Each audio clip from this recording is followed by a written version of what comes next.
हम लोग जो 70 के दशक के लोग हैं उन्हें पिक्चरें बड़ी याद रहती हैं उस वक्त की। तो दो जासूस नाम की एक पिक्चर थी जिसका एक गाना था, दो जासूस करें महसूस कि दुनिया बड़ी खराब है।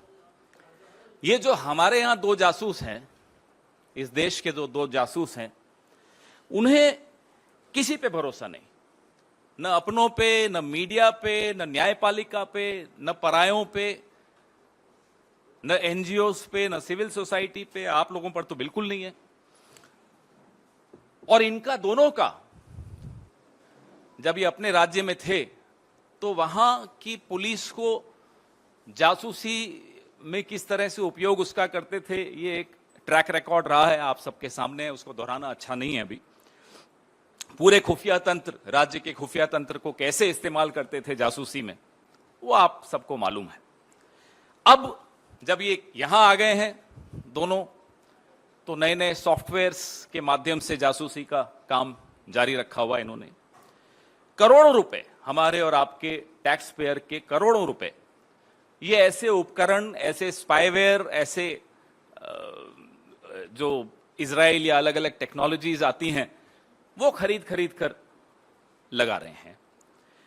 ये क्यों करते हैं ऐसा? इसका एक साइको एनालिसिस भी आप में से कुछ लोग अगर करना चाहें तो आपको करना चाहिए।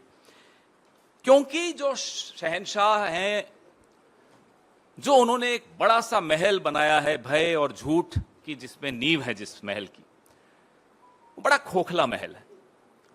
इतना खोखला महल है कि आपके एक सवाल से उस महल का भांडा फूट जाता है, वो महल गिर जाता है। तो वो भय इनके अंदर है कि साहब अगर कहीं हमारा सच बाहर आ गया तो ये महल हमारा टूट जाएगा। कैम्ब्रिज यूनिवर्सिटी में लोकतंत्र के सामने जो चुनौतियां आई हैं उस पर चर्चा करना तो अपराध माना जाता है, लेकिन कैम्ब्रिज एनालिटिका का दुरुपयोग करके देश के चुनावों पर प्रभाव डालना देश प्रेम है। यह है शाह और शहंशाह की परिभाषाएं। चलिए हम मान लेते हैं हम आपके विरोधी हैं, आप हमें पराया मानते हैं, आप हमें दुश्मन मानते हैं, आप हमारी जासूसी करना चाहते हैं, कराइए। लेकिन अपने ही मंत्रियों के फोन में पेगासस क्यों?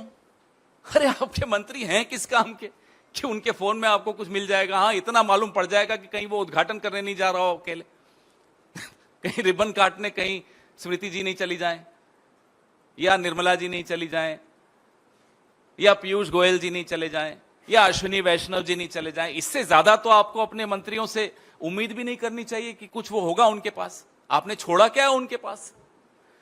तो आप अपने ही मंत्रियों, अपने ही देश के पत्रकारों, अपने ही देश के विपक्ष, अपने ही देश की न्यायपालिका, अपने ही देश के लोगों के खिलाफ करोड़ों रुपए इसी देश का पैसा उपयोग करके, दुरुपयोग करके लगाते हैं और जासूसी करते हैं। पहले कैम्ब्रिज एनालिटिका तो मैंने जिक्र किया, उससे पहले अगर आपको याद हो फरवरी में मैंने ही इस पर प्रेस वार्ता की थी।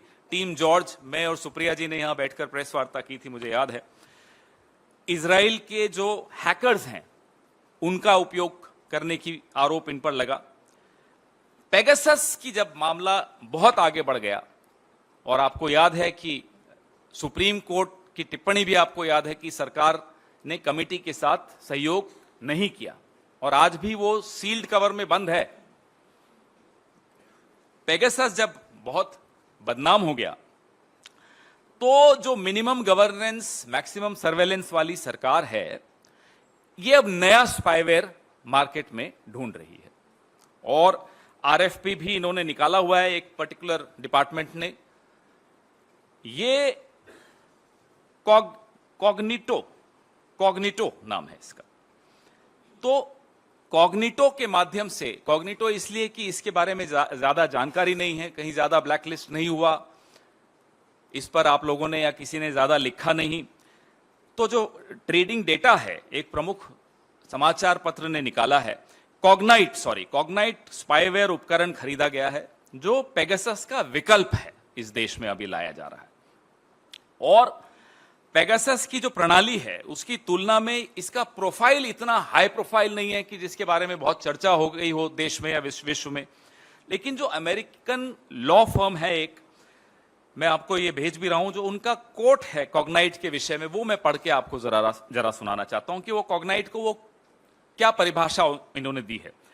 कॉग्नाइट ने नियमित रूप से दुनिया भर के पत्रकारों, सबसे पहले आप ही लोगों का नाम आ रहा है, हम तो बाद में आएंगे, असंतुष्टों, सत्तावादी शासन के आलोचकों, विपक्ष के परिवारों और मानवाधिकार कार्यकर्ताओं को उनकी जानकारी के बिना निशाना बनाया और इन लोगों से जानकारी हासिल करने के लिए हेरफेर करके या उनके उपकरणों और खातों से समझौता करके उनके बारे में खुफिया जानकारी एकत्रित की। ये जो साहब नया उपकरण खरीद रहे हैं, स्पाईवेयर खरीद रहे हैं, उसके बारे में अमेरिकन लॉ सेंटर, एक लॉ कंपनी है, वो क्या कहती है मैंने आपको पढ़ के सुनाया। 120 मिलियन यानी कि 986 करोड़ का इस पर सार्वजनिक धन खर्च होगा। मेरा और आपका 986 करोड़ खर्च होगा इस स्पाईवेयर को खरीदने में और इसका उपयोग करने में, क्योंकि उसमें कुछ लोगों को ट्रेनिंग भी देनी पड़ती होगी, मुझे लगता है। हालांकि ये लोग तो शाह और शहनशाह तो बड़े ट्रेंड हैं। हम यह जानना चाहते हैं, सरकार से पूछ रहे हैं कि क्या कॉग्नाइट से कुछ संचार उपकरण आप लोगों ने खरीदे हैं तो किस मंत्रालय द्वारा खरीदे गए हैं, उस पर कितना खर्च आया है, और इसी संदर्भ में, इसी प्रक्रिया को आगे बढ़ाते हुए क्या एक नए स्पाईवेयर को आप अंतिम रूप देने के लिए विचार विमर्श कर रहे हैं, और अगर कर रहे हैं तो किस स्तर पर कर रहे हैं, और खास तौर पे ऐसा स्पाईवेयर जिसकी जानकारी अभी सार्वजनिक क्षेत्र में कम है। और रिक्वेस्ट फॉर प्रपोजल RFP क्या इशू कर दिया है किसी मंत्रालय ने? अगर हां तो वो कौन सा मंत्रालय है?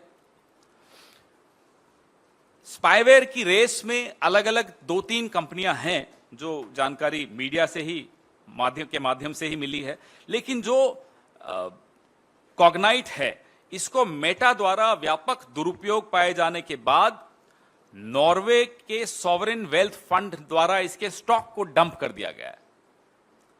पहले इसके बारे में थोड़ी बहुत चर्चा है, ऐसा नहीं कि बिल्कुल चर्चा नहीं है। क्वाड्रीम, इन्होंने कई अलग अलग चीजों से बात करनी शुरू की, अलग अलग कंपनियों से। प्रीडेटर, मैं आपको सारे डिटेल्स इसमें दूं, प्रेस रिलीज में तो है ही, तो मैं दूंगा ही आपको शायद भेज भी दिया है विनीत जी ने। राजनीतिक रणनीतिकारों, पत्रकारों, विपक्ष, मीडिया तो है ही। आपको याद है सीबीआई के खिलाफ जब मुहिम छेड़ दी थी इन्होंने, आधी रात को सीबीआई पर भी छापा डाला था, तो वहां भी किस तरह से इन्होंने ऐसे स्पाईवेयर्स का उपयोग किया था, ये सब आप लोगों को मालूम है। लेकिन इस पे आप लोग चर्चा कम करते हैं, आपको लगता है कि आपके फोन्स भी कॉम्प्रोमाइज होंगे। 2019 से पहले पेगासस था, तो 2024 के चुनाव से पहले अब ये कॉग्नाइट का सहारा लिया जा रहा है। इस दौरान बीच में कैम्ब्रिज एनालिटिका का मैं आपको बता ही चुका हूं। तो जो हमारे सुप्रीम लीडर हैं उनसे हम एक आग्रह भी करना चाहते हैं इस प्रेस वार्ता के अंत में कि आप हम सबके घरों में ताक झांक करने के स्थान पर जरा सा कुछ वक्त के लिए अपने गिरेबान में झांक लें, कई जवाब मिल जाएंगे।